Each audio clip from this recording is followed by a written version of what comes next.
Joe, welcome to Podcastina. Wow, I'm so excited. So honored. How long have you been doing this one? On and off since 2021. Hell yeah. Yeah, I've been slacking on mine, so got to get it going again. I like that yours is in the car format. There's something really relatable about that. You know what it is? Is that's the only way I could actually force myself to do it was I was having to force myself to do something. First it was a whole intricate podcast of like getting to know people's hometowns and having to get someone on. Then I was like, you know what? I'll just talk to myself. And I couldn't even make myself talk to myself like setting up a thing in my room. So I was like, fuck it, I'll just do it in the car on the way home. So it was born out of laziness. And Did you now I'm do still not even doing it. That's it? how dedicated I am to laziness. Okay. I don't think you're lazy. Mm. But you were driving and recording? How are you paying attention? No, just like as soon as I got home, I just parked on the side of the street, looked like a psychopath talking on the side of the street in my neighborhood at night. And Very Hollywood. how'd you get past like the awkwardness of talking to yourself? Because I've done a couple solo episodes and for some reason they feel weird. Listen, nobody loves the sound of Joe Abousakher's voice like Joe Abousakher. Okay, nothing wrong there. Okay, I can, I like it. I like talking. I feel like I'm more comfortable talking to myself than it's like stand up. Stand up's just talking to yourself, right? I guess, but you're getting feedback. Not me. Let me tell you something. I ain't getting feedback from nobody. A little something about me. No, I looked at it. It's like an open mic, you know. So I don't even want feedback at an open mic, especially an LA open mic. If you're getting laughs at an LA open mic, you're doing something wrong. Yeah, that's true, because then you're just kind of pandering to the room, and it's a different type of set of material that'll work in an open mic Mm-hmm. room, especially in LA, versus what might actually work in a club, especially out of town. Mm-hmm. Yeah, and what about you? How are you doing? I'm doing good. I want to hear about how, because you just called yourself not lazy, but you're like, oh, I'm not doing the podcast anymore. Do you have a trick to motivating yourself when you have to do something shitty and you don't want to? No, God, I wish. I've been trying to do stuff all the time, but you know, I don't know. I'm a creature of habit. Okay, so once I get going into something, it's easy for me to keep going. As soon as something happens, like you get sick or whatever, or trip and stub your toe, it's just over. And then I'll wake up. It's like I go on benders of laziness. So, but it's fine. It's just life, you know. Are you a I don't have coffee any. guy? I'm not an optimization person. Aren't you an No. optimization person? Aren't you all about like ice baths and stuff like that? Haven't we talked about that? Oh Are no, I you? don't know how to feel about the fact that that's like a known reputational thing for me. Oh, dude, you talked to me about it. You're big. You take an ice bath every day, right? No, not anymore, but I had a phase with it for sure. This optimization thing. People that are like, oh, like, I got to get myself at a perfect peak level. I'm looking to get at a base level. That's where I'm at. I need to get. I need to get to the base. I'm not worried about optimizing. So.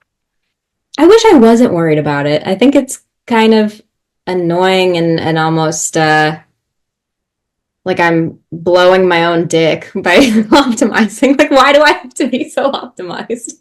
I don't know. It's been a new thing. Everyone's been obsessed with it for the past like 5 years. Like I gotta like figure out how to get at the peak of this and the peak of that. And most of the time it's like doing like ice baths and fucking all this like different kinds of coffee you gotta drink and mushrooms and shit like that. And it's like, dude, just get some sleep. You know? Just go to bed. Um Yeah, I don't know. You know what it is? I think Tom Brady ruined it. I think everyone's blaming Joe Rogan. I think Tom Brady's the one that ruined it. Stopped eating strawberries, and everyone was like, you know what? That's how I'm going to win 6 Super Bowls. No strawberries, no tomatoes. And it's like, just, go for a jog. You'll be okay. Yeah, I don't know if it was him that motivated me. Probably not, because I don't know a whole lot about him, but I do feel like him and at the time when he was still with Giselle, they're one of the first people that were saying that nightshade vegetables were bad, and I had never Yeah. even known about that was like a thing, that nightshade vegetables. I had to then go look up what that is. I guess it's like eggplants and tomatoes and anything that would be in a delicious lasagna, and all of a sudden Yeah. we're making that the enemy. Yeah. It's all about, inflammation, stuff like that. It's like, dude, once you're in the NFL or an Olympic athlete, then you can worry about that. Until then, just take a nap. You'll be okay. It's like all these people after remember Michael Phelps was winning all his stuff and he was had all those hickeys on his back. And then Yeah. after that, everyone I knew was like, being like, you gotta get a massage with the suction cups. It's like, no, you don't. It's not doing anything for you. Okay, you drank a 12 pack last night. That's why you feel bad, not because someone didn't put a fucking tea kettle on your back.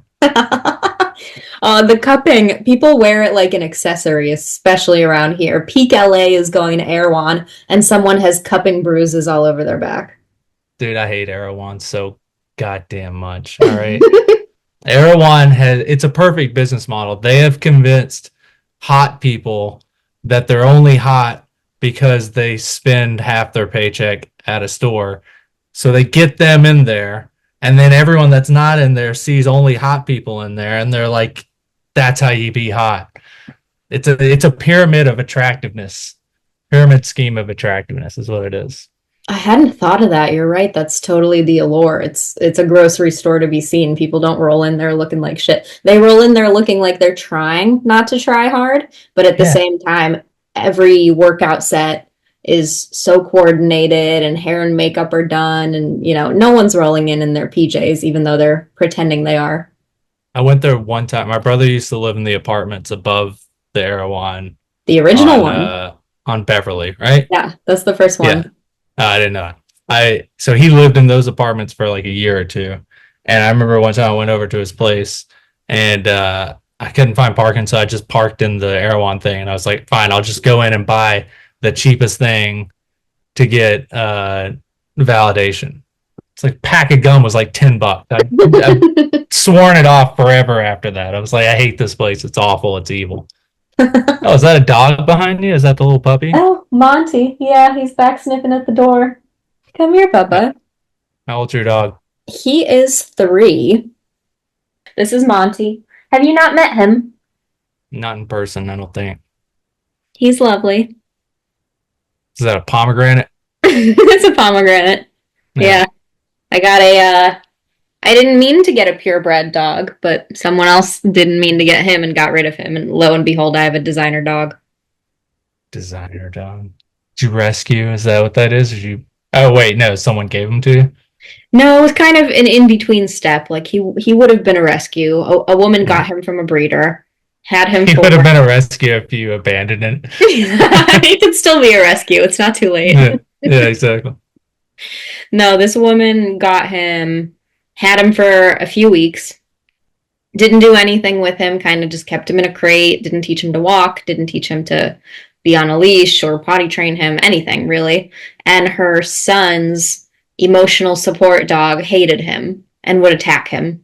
So she was like, oh, I can't keep him. Posted him on Craigslist. I had spent, I think, a few weeks at that point scouring the internet, applying for rescue dogs because I meant to be a good person. I did. The intent was there. But this was peak pandemic dog run rush that happened. Oh yeah. It was like fall of 21. And so nobody was getting back to me with these rescue dogs. I was desperate. I got on Craigslist. And let me tell you, he's the best thing that's happened to me. Damn, you got a Craigslist dog? Yeah, I got Hell a yeah. Craigslist dog. Nice. I haven't been on Craigslist in a while. That used to be the only. I found my apartment on Craigslist. I had found Yeah. my West Hollywood apartment on Craigslist. I think the last time I only really use it if I'm moving because I'll look on there for furniture. So last time I moved, which was about a year ago, I was on there scouring for pieces for the apartment. Mhm. And are you back in West Hollywood now? Is that where you're at? No, I'm on the west side. Damn. On the island on the west side, no one goes to. The thing is, once you get to the west side, you become a snob about it and then you don't want to live anywhere else. Yeah. But then you're stuck over there. No one wants to go over there. Too much of a nightmare. Good, don't come. Yeah. Dude, I'm never leaving my apartment. I'm in the apartment we moved to 14 years ago. I'm gonna be one of those old guys, like those old dudes in Manhattan that are paying like $30 a month for their rent controlled rent. It's hard to So argue against that, though. Even if you were to leave, I would say hang on to your apartment and just sublet it because you'll never get that kind of pricing again. I mean, 14 years ago, things were, you're probably paying like 40 or 50% of what the market value is for your apartment. easy, easily. Love it. You were just at our place. You came to our annual Halloween party I dressed love as that you a guys do an Tesla truck. annual. Yeah, the Halloween party is so good every time. It's not even, I wish we had a nice big place that we could like really entertain and do whatever, but this is our one chance to have a party, a yearly party, because it's less of a party and more of a sanctuary for the nightmare that is happening down the street. Everyone wants to go to the West Hollywood Halloween party. Is it a party? Do they call it a parade, a party, Parade. whatever down there? Yeah, And you always go there and you get down there. And for me personally, I get down there and 10 minutes later, I'm like, this is my personal hell. I can't be elbow to elbow with this many people. I wish there was somewhere I could go hang out. That's what our place is. So as long as we're here, we're going to be doing that. And you always come with the best costumes. You thank win you. the costume every year. Oh, thank you. I'm so into Halloween. I've always been really into Halloween. I don't remember when I wasn't. Yeah, so is Laura. I'm not a Halloween guy. I can do No? without it. But you know what? I let her have Halloween. And then as soon as Halloween's done, it's the holiday season. And let me tell you something, your boy is Mr. Christmas. Okay. Mr. Are you? Thanksgiving, actually. Thanksgiving's the best holiday. Really? I don't hear that argument a Easily. lot. Make the argument. Thanksgiving's the best holiday. And here's the thing. Thanksgiving is we don't have to come up with there's no underlining meaning of Thanksgiving. Sure, yeah, pilgrims, Indians, all that bullshit. Who gives a shit? All right, no one's doing any of that. Thanksgiving, there's one meaning. That's it. It's just food. All right, just eat. Shove copious amounts of food down your gullet for a whole day. Get tired, watch football, and hang out with your friends and family. Honestly, more your friends. I feel like people don't even do Thanksgiving with their families that much anymore. No one can afford to go home twice in 2 months. That's insane. That's fiscally irresponsible in this economy. Get your That's friends true. over and cook whatever you're proud of. That's what Thanksgiving's for. What are you cooking? Everything. Let me tell you something, dude. Please. Like yeah, like how you and Laura, my wife Laura, y'all go super hard on Halloween. So you're going crazy. I'm going nuts on Thanksgiving. I'm making the turkey. This year we're gonna do a deep fried turkey. We're going Ooh, back with that. Dude, ambitious. incredible. Not a bit. It's fine. All right. Everyone's always scared of doing deep fried. Just do it correctly. That's all you gotta do. Don't be throwing a fucking frozen 30-pound bird in oil and you'll be okay. Turkey, mashed potatoes. I'm cooking the classics. Mashed potatoes, sweet potatoes, no marshmallows. That's insane. Don't put marshmallows on my sweet potatoes. It's already sweet. It has sweet in the name. You don't got to add to it. Green beans, not a casserole guy. Dude, throw a little bit of Arabic flair in there, maybe a little lamb, maybe a little Ooh. stuffed rice stuffing. Yeah. Did your family spice it up? Did they do the traditional meals growing Yeah, up, or dude. did you get some Yeah. cultural food in there? Of course. Of course you did. What, your family's what, Ukrainian? Yeah, so we get kind of a weird smorgasbord that's like half American food and then half really like Eastern Bloc Ukrainian food. So there will be turkey and cranberries and all that, but then it's next to chicken jello. Yeah, y'all Eastern Europeans, they're all big on like gelatin, right? Yeah, do There's you know what always it some is? some gelatin. What is it? I can explain this. So, because it's not just Russia and Ukraine and Poland, it's all the cold famine countries of the Mm, East. So, all of our food is famine food. It's the stuff that survived winter. There's a lot of canned goods in the mix. There's a lot of just pickling things. That's really, really huge. So the Yeah, basis of the food is just like famine cheap ingredients meant to survive winter. that makes sense. Gelatin foods, because you could use like you could like get the gelatin straight from the meat, and that could probably help preserve it, I assume. Hell yeah. Okay, that makes sense. I was thinking Jello, but no, it makes sense more on the meat side of it. And I'll My ride hard brother, for chicken jello. what's that? I'll ride hard for chicken jello. It's actually really good, even though it sounds so weird. That sounds awful. I've never had it, but I would try it. I'll Yeah. try anything once. You know what it's good with? Chicken Jello? Yeah. What's it good with? Horseradish. Oh my god, this is getting worse. This is getting worse and worse. And Chicken dill. Jello. Oh, I'll try it. I'll Hmm. try it. Chicken Jello and horseradish. That sounds like a Mad Libs of just a disaster. But I trust you because here's the thing: every food sounds disgusting if you've never had it before. I mean, I love chicken pate. I It's love pate. it's delicious, but if you showed it to someone and said, "Yeah, that's organ meat pulver, like blended, it's a smoothie of organ meat."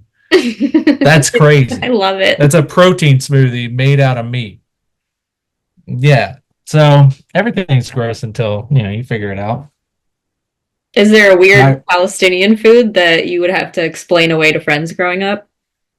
yeah, so we had a lamb farm, so we all our food we were making it from scratch, killing the animal and everything.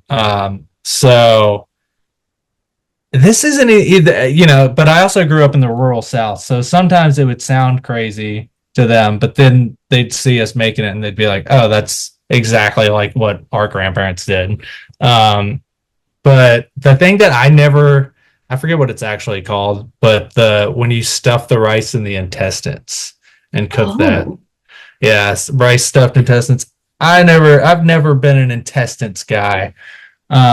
Even to this day, I'll try it. I can taste something going on there that I don't like.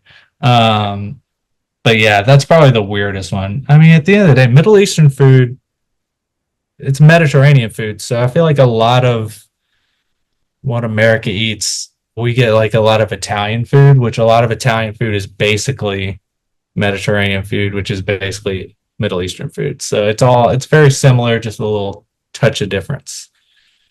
I love it though. Dude, I don't speak Arabic, but I can cook the hell out of it.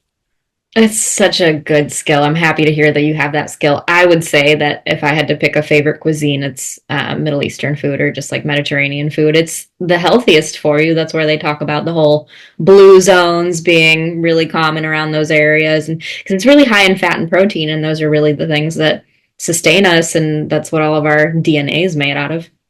Yeah. Yeah. I agree, but it's also the one that if I like when I okay, so I did stand up in Palestine and that was awesome. I was there for a week and gained like 15 pounds because it's so high in fat and protein. If you got every Habibi in town stuffing your face full of their food all That's day, every love. day. Oh yeah, I was very loved while I was there. So came back so loved I couldn't fit in my pants. So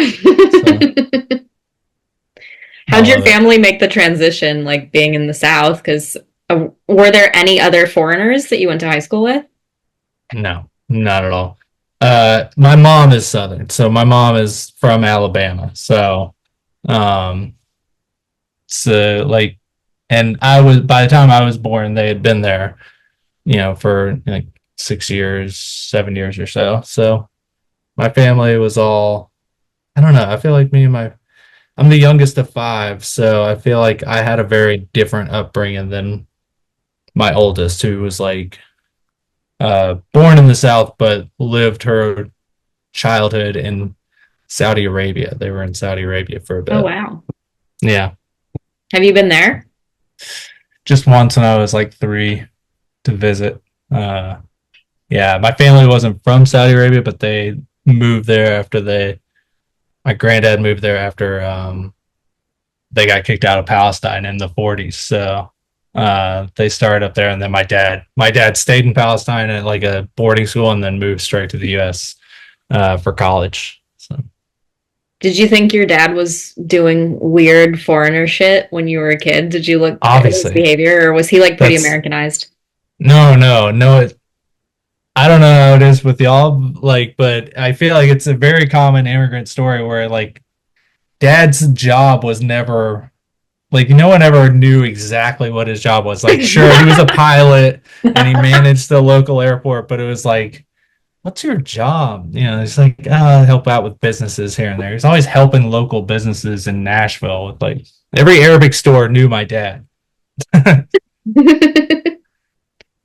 That is so real. My dad does so many different odd jobs. Everything was kind of under the umbrella of electrical work or Yeah. construction adjacent, but then sometimes he's like moving furniture, and I'm like, why are you moving furniture? What happened?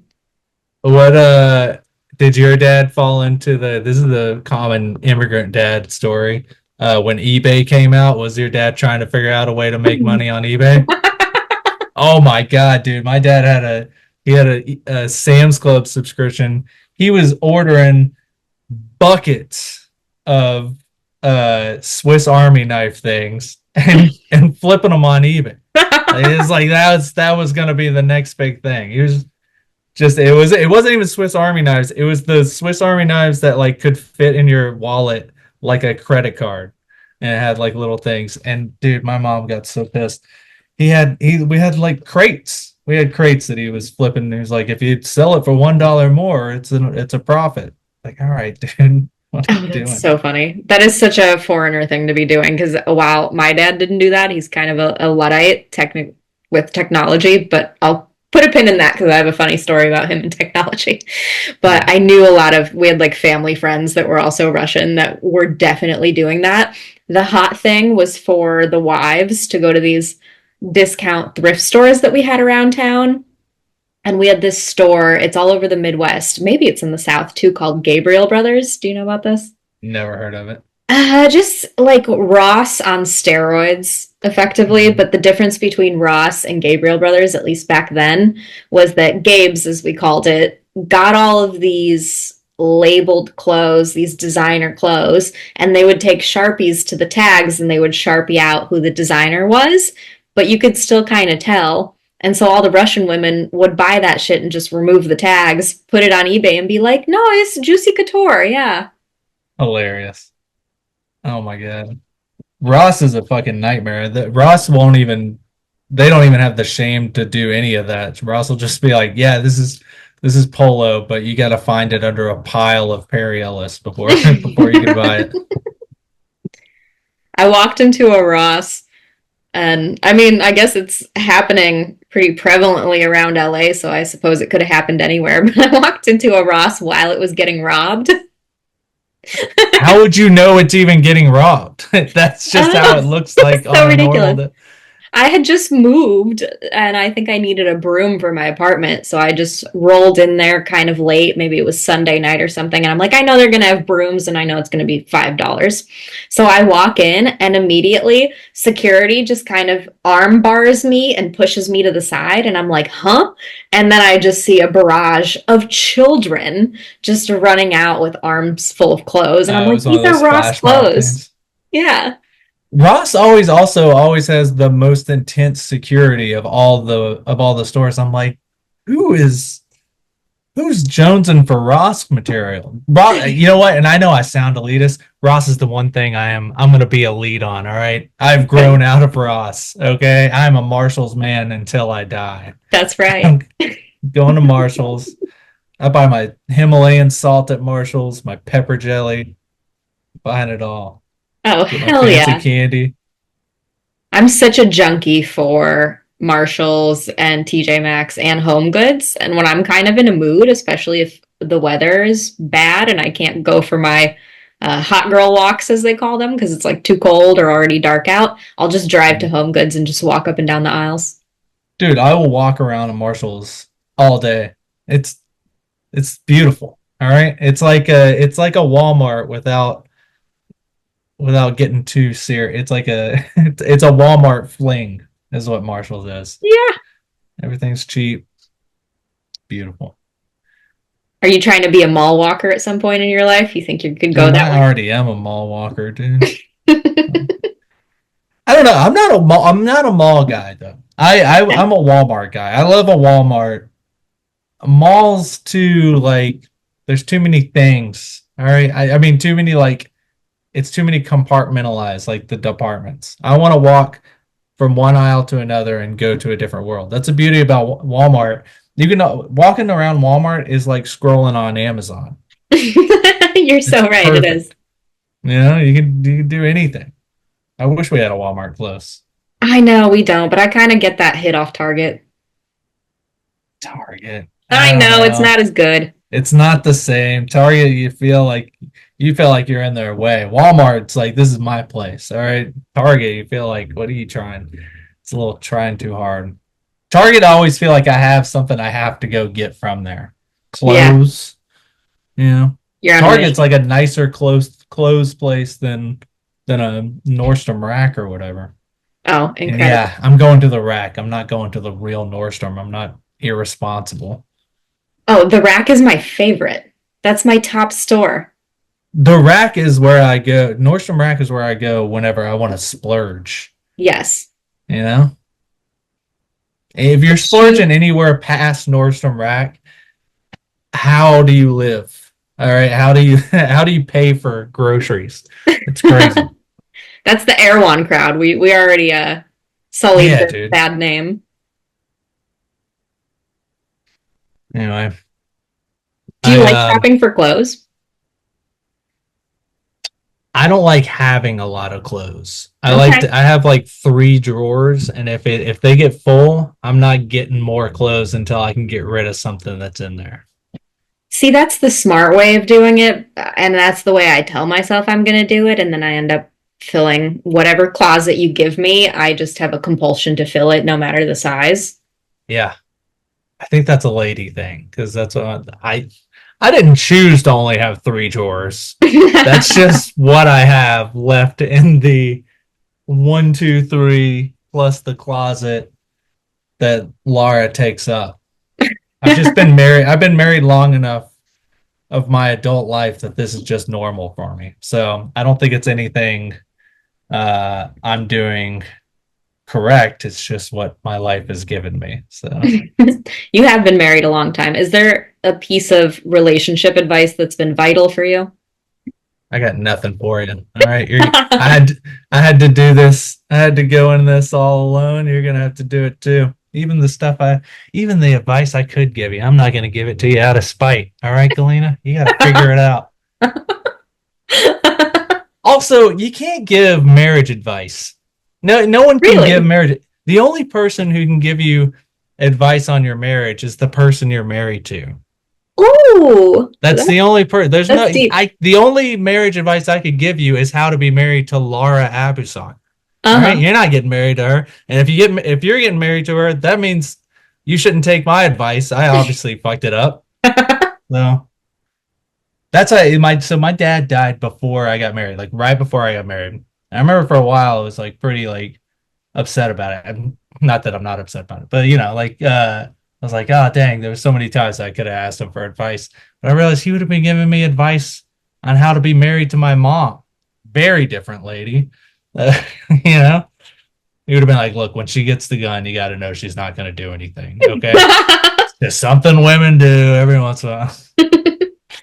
In a way, No, that's so poignant too. You're the only person that's ever said that to me because I do love to get people's takes on what works in their relationships. What are your communication styles, or how do you handle problems? And you're the first person that said that you can't give advice because it would only be applicable to your wife. that's it. There ain't no one else like her. There's no one else like me. And even if there is, the odds of you being like the other person, that's what, look, I'm going to get real sappy on you. That's why love stories are so, that's why we've been telling love stories forever. Every love story is original. There's no, every love story is only one of a kind. So What do you Yeah. do with your comedy schedule and with her working full time and you also working? How do you carve time out for each other? Um, we don't. No, I'm just kidding.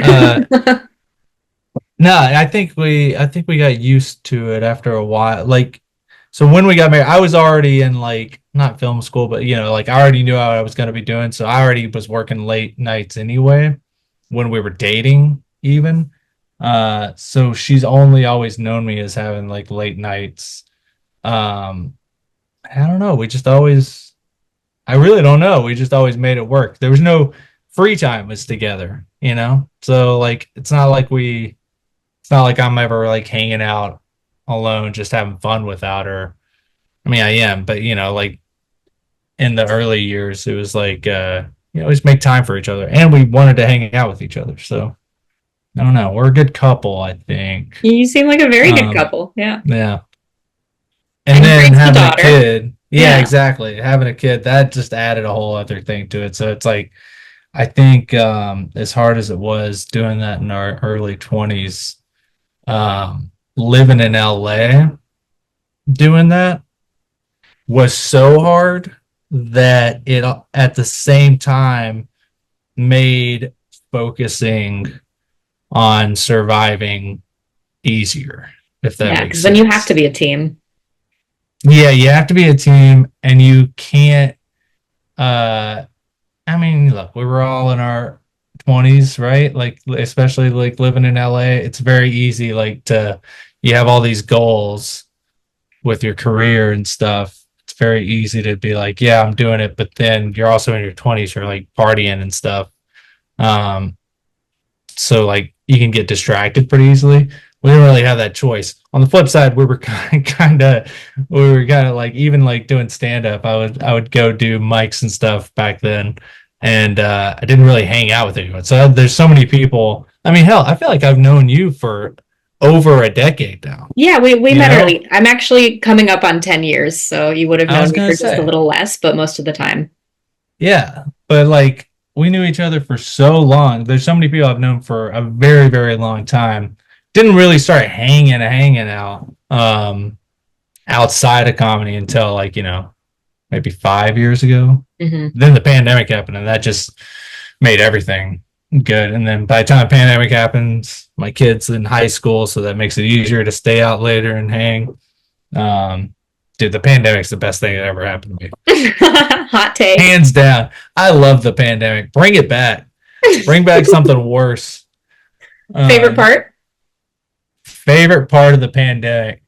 Um, okay, this is a multi things. So I think on a more spiritual like life level, favorite part of the pandemic is just how much closer people got with each other. Ironically, because we were told to stay the hell away from each other. But I think, and I don't think this is just in stand up. I think it was across the board. Because it also happened in other parts of your life. Like I think people like in our apartment were hanging out more together. I think because work kind of was gone away, nightlife had gone away as far as like going out to restaurants and stuff, and like events were completely gone. Like you were really stuck with finding a community. And then because of that, people were really like not just hanging out, but also like getting to know each other on a different level. So like in the comedy world, like all of a sudden, like people you know for a really long time, been friends with for a really, really long time, all of a sudden we're hanging out not doing comedy. So it wasn't like work. It wasn't like work events that we were doing. It was more just like, hey, let's go play tennis. Like I started a tennis club in the pandemic. The Are you still hell? doing it? Hell yeah, dude. Tennis is the best sport ever. So I think Is that your was the best part of the pandemic. Yeah, that's a good. I like that because it did. You're so right. I figured out who within the comedy scene I was actually friends with versus the people that I was just running into all the time. And so I was Yeah, we were friends, but once the structure fell away of shows and mics, I didn't talk to those people. We didn't stay in touch. yeah. And then on a more practical level, best part of the pandemic was the purging of the LA comedy scene. Austin just soaking in. Look, I know I give Austin a lot of shit. Um, Austin, a lot of the best comics in the country went to Austin. You Hmm. know, Yeah. definitely the most successful ones. Uh, a lot of them went to Austin, but all of the crazy people went to Austin too. So that was really nice. What do you think And from that motivated what it them? sounds like, Yeah. Rogan, dude, they were like, dude, just put me around Rogan, man. How'd it work out for them? Well, Rogan and Kill Tony or whatever, Yeah, a lot of those crazy people. it's So true. it made hanging out in LA and apparently New York and Atlanta. I was just in Atlanta. Apparently Atlanta, same thing. It's just like made hanging a lot easier. You don't have just like psychopaths walking around all the time. We still got a few. Oh, for sure, but it was a nice purge. That's true. Is your daughter Gen Z age? Yeah, she's 18. Okay. So what's Yeah. you have insight on Gen Z, or like how do I stop feeling like such a dork around them because they make me feel embarrassed? You should feel embarrassed. You're a fucking old loser. Yeah. That's what it is, man. And they're gonna be an old loser someday too. So that's just what it is. It's not ours anymore. It's theirs. Yeah. It is funny walking. I feel like because it's so trendy over there, I feel like this isn't even the first time I feel like this. Uh, but I remember I used to, I've been in LA. I moved here in 2010, but like really I would spend my summers here starting in 2005. Um, and Melrose Avenue, like Melrose, like in West Hollywood / East Hollywood, that whole strip has always been very trendy. And I just remember like always like getting clothes from over there when I was younger. And that was like where you would get like the one like, oh dude, I saved up and I got like a shirt from like some trendy shop over there. Um and I feel like now it's like been three times over the years, like three different eras where I'll be like walking around Melrose or driving down there. I'm like, what the fuck are these kids wearing, dude? What is that? So that was me, and now it's theirs. It's not ours anymore. We're old. I don't like to admit it, but yeah. Yeah. You're old. We're in our upper 30s. Well, you're in your upper 20s, right? Isn't that what it is? Sure. Yeah, totally. Yeah. I'll take it. Dude, the 30s has been the best. I feel like it's so very much a 30s issue. You dealt with some back problems not too long ago. I had a back surgery last year. It's a very adult thing to go through. Yeah. I it sucked, but at the same time, like as soon as it was done, I immediately don't have back pain anymore. So Amazing. it's almost like I feel like I was living the life of an old guy before that. So like from the time I was 20, I think I wrecked my mountain bike when I was like 21, I think, or 20. And I hurt my back. And yeah, from then until last year, just constantly, if you've ever seen me talk to me during that whole time, I was like in excruciating pain. Being used to it, anyone with like back pain like that understands. um but then it fully ruptured and then I had to have surgery. Now I'm good, but I did gain like 35 pounds over the year of not being able to move. So Well, I'm you weren't trying to, allowed to, I would assume. The recovery was yeah, pretty exactly. long. Yeah, which it kind of sucks. I used to be able to like lose weight if I like put my mind to it. Dude, I put my mind to it. It's not going anywhere. Well, Joe, you got to optimize. You got to start doing ice baths Yeah, and eating dude. protein. Yeah, I guess so. I guess I gotta stop eating fucking peppers and strawberries and tomatoes. Yeah. I don't know. Maybe I just need to trip out one time and that'll get it going. That seems to be a new thing right now. Did it give Hey, you? are you big a psychedelic person? Do you like psychedelics? It depends. There's a spectrum at which I'm like, okay, let's reel this thing in. But I've Yeah. taken mushrooms. I've enjoyed them. I see the value. I like mushrooms. I love psychedelics. I do them often. Not too often because it ain't like a fucking glass of booze, you know? Like, I don't it's think not you're something you supposed do to be all. doing it on the regular. That's my take. Exactly. I feel like people are fucking going crazy with it now. And now, how many friends do we have like that all of a sudden they're all doing ayahuasca? I feel like ayahuasca is another pyramid scheme right now happening in LA. Everyone's talking about like you got to do ayahuasca to change you as a person, you'll do Mm. so well. And I'm like, the amount of people who have that I've known that have done ayahuasca, known and known of, who talk about how much better they are as a person afterwards. I'm like, I know that person. They still suck. That Yuck. person still sucks.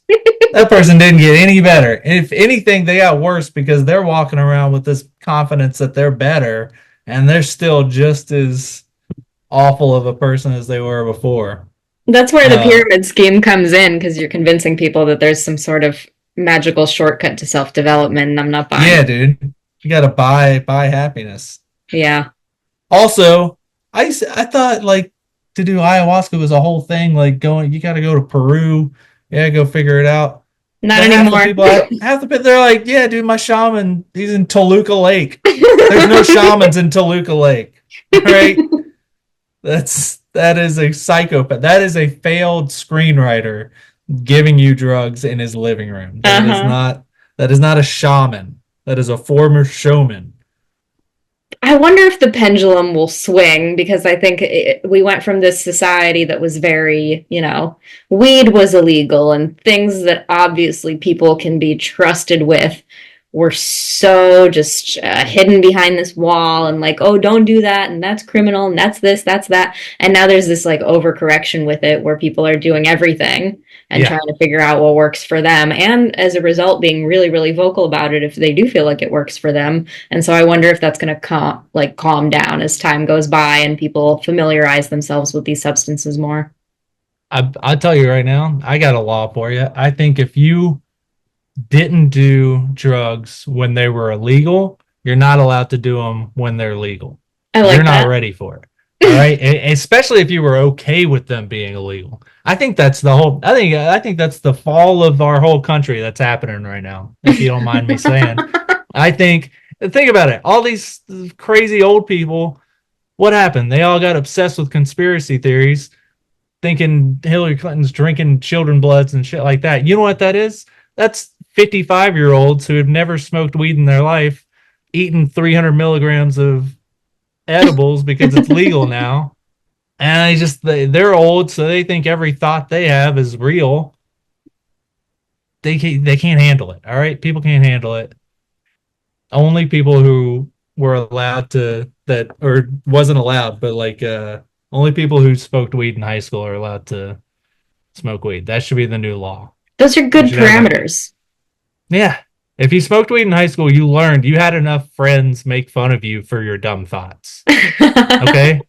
I get a text at least once a year from friends in high school who still make fun of me because one time I got so high, Evanescence came on the radio and I said this is the best song that's ever came out. All right?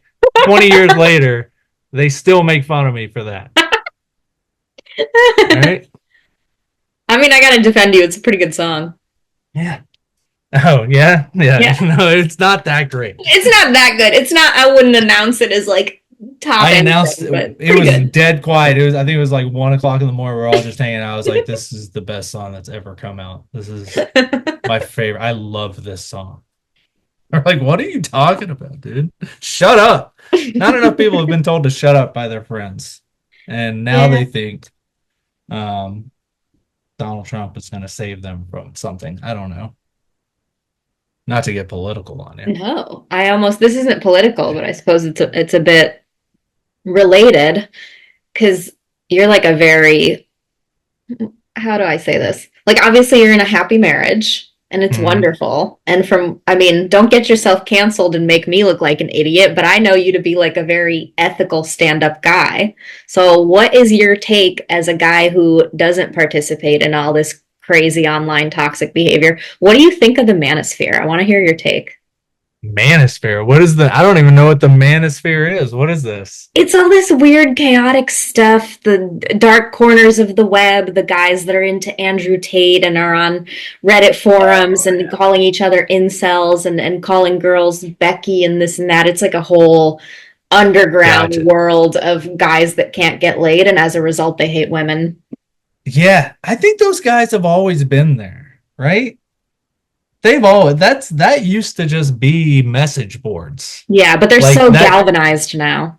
Yeah, I think they finally found a way to yeah, because like back in the day, that was just like, oh, that's 4chan or whatever. Those were just the websites that only those crazy people went on. But now they kind of found a way to like, I think because everyone's online together, uh, like on social media. I don't know, man. I always look at that as like, I know they say, I know it's easier said than done, but you shouldn't engage with comments at all unless it's someone you know, unless it's Mhm. like a friend or like a person you know.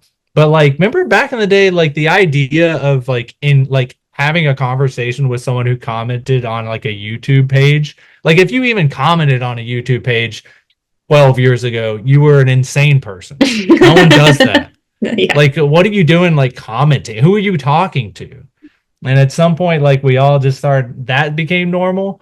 And because like that became normal for most people, uh, the guys who have been online as like these incelly guys for 20 years since the internet was invented, they were like, dude, hell yeah, they've been doing that this whole time. So like these people started to engage with them. Plus, I'm convinced, this is my conspiracy theory. I'm convinced half the comments on everything aren't real people. I think it's bots, and I think it's all made to make us argue with shit, to get us all to keep the engagement up and cause dissent among people. I'm convinced of that. Yeah, I mean, so many of the hateful comments that I get are always from accounts that look like they were made 2 seconds before. Yeah, There's no exactly. I think they following, are. there's no profile picture. I'm like, where did this come from? And it actually, Occam's razor would say that it's just a new bot account. Yeah, and it's always like I get those comments like if I'm talking about something specific, like if I'm talking about Palestine and Israel at all, I won't get any comments on anything talking about uh, the fact that I think cottage cheese is the best cheese ever made. Put But a then pin in that. as soon as I say anything about Palestine, I'll just get like, like it'll be both far ends of the spectrum. It'll be like fuck Israel, or it'll be like uh, release the hostages, whatever. And it's always like a one comment thing so that a real person will reply to it and it just starts an argument in there. I'm telling you, it's not real. I don't think I think it's mostly fake. But it's easy for me to say. I know the internet is a fucking nightmare for women, that's for sure, especially right now. And yeah, it sucks. It really sucks for like women stand-ups. You post a It clip, there's does. always literally you just got to know immediately there's gonna be someone that says women are funny. Yeah. It's like a I don't even again it happens so fast it couldn't possibly be a person. The Like I think they'll barometer just for see it. knowing your video got seen is getting one of those comments. If I don't have one of those comments, that means my video got no views. Yeah, yeah, exactly. So Which is yeah, crazy because the fucked up part of my brain goes, oh, well, I'm so excited that people are fighting each other in the comments because this is so good for engagement. yeah, yeah. Whenever for us it's fine. Yeah, for us it's like all right, cool, fight. Just could you also tag the local comedian comedy club that I could maybe get booked at, please? Yeah. As I'm talking to you now, there's a TikTok that I posted that people are in a huge fight in the arguments. And that's why I brought up the manosphere because it's my video is actually pretty innocent. It's just talking about how I feel like some men, and again, it's like the men getting offended by what I'm saying are the ones that are the problem here. And I don't think a guy Yeah. like you or anyone normal would have an issue with what I say, because I just said, oh, I like the peace that I have when I'm single, and I'd rather stay single and peaceful than be with someone who's going to bring drama into my life. And apparently, that's like a very, I think, with some of these guys or some of these bots, just a woman having any POV is going to cause turmoil. It doesn't even matter Yeah. what it is. Even something as, low key as me saying, oh, if someone's not going to be kind to me, I'd rather be alone. And all of a sudden, there's just all these comments from guys being like, oh, well, she probably says that. Easy for her to say. I bet she's saying she's single, but she's not celibate and this and that. And women don't bring anything to a relationship. And us too, we're going to be alone too. And it's like, whoa, relax. This isn't, why is this pressing a button for you? It's also the whole world now, right? So it's Mm. like, I mean, America, we have our problems, but like the the world as a whole is way more misogynistic, right? Yeah, Like way more than America. so true. So like the whole world is commenting now, and now like if you notice a lot of these like incel guys that are American, they're mostly now like Andrew Tate's fans and shit like Schultz's fans and stuff. They're all like these kids, like they're all like 15 to 18, 20-year olds. Uh, these kids are kind of getting like raised by the standards of the world now instead of America. And it's like this weird thing where all of a sudden, like, we are kind of going backwards. Maybe we're kind of meeting in the middle a little bit on a lot of issues, but the problem is the middle is a little bit backwards of what, you know, again, not to get too political, but like all of a sudden we're going backwards, like with abortion and backwards with like, um, women's rights and I mean, fine. I mean, the election that just happened and Hmm. it happened where he like wins the popular vote. Like that's crazy because after two elections that he didn't win the popular vote. So something weird's happened with this younger crowd where like they're kind of getting raised online by bots and the rest of the world that has like these more conservative views. It's very weird. At the same time, you got places like Saudi Arabia that are kind of like meeting us in the middle where they're like, okay, women can drive, that's like crazy. Yeah, it's like, what are we doing here? That's a fresh perspective. I hadn't thought of it that way, but you're right. Because of all the connectedness in the internet, there are a lot of ideas coming through from every country. And Yeah, the crazy nationalist brainwashing says that no, there's no outside influence and that this is all rhetoric from within this country. It's just nuts to think about that, to consider that, yeah, but it's moving other places in a good direction. yeah, yeah. It's like we're sacrificing our everything we've worked for to help them get to 1990. I guess we got to go back to 2000, Yeah. whenever every comedy film had like a gay joke in it.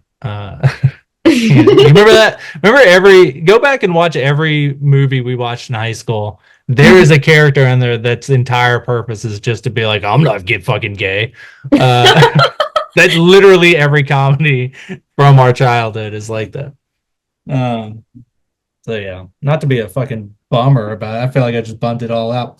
It's not Uh, a bummer. It's really eye-opening because I hadn't considered that before, and everybody just makes it so American centric when they discuss it, that yeah, hasn't I mean, been because it's brought to our my attention problem, right? before. Yeah, But yeah, I mean, everyone's we're here. so connected. And the interesting thing is, I don't think there's any of these major influencers in that world. I don't know any who are in a different country. But what I do know, I don't know if you followed this at all, but the 4B movement comes from Japan. Do you know about this? The what? 4B. What's that? The 4B movement is something out of Japan. So apparently, Japan's birth rate is crazy, crazy low right now. Mm. And they've had this very intense reaction among the women in the population that they're adopting this 4B thing. And I forget, I think it doesn't translate all the way, and the B's in Japanese are not the same, but it's effectively don't marry men, don't have sex with men, don't have babies with men, and the fourth one is like, don't date men or something. It just stay away from men. Don't do anything with them. That's the whole What? movement. And it's What it are they? serves serving as a punishment to try and correct, I guess, unwanted behavior. And I wonder if politically they were experiencing some pushback because of low birth rates. Yeah. That the women kind of just digging their heels on, oh, the birth rate isn't just about, we're not trying to have babies. It's a reaction to maybe how the men have been treating them. Damn. That sounds awful. Yeah. At least we're not doing that here. At least it's not there Yeah. yet. But I mean, Not yet. we'll see what happens once Trump gets into office, right? Because Yeah. last time it was a pink hat parade on day one. Oh, dude. Trump had everyone walking for no one's done more for this country's obesity rate than Trump. All right. He had people walking every week, man. Fitbits were exploding across this entire nation. All right. That's What so if that true. was his whole plan?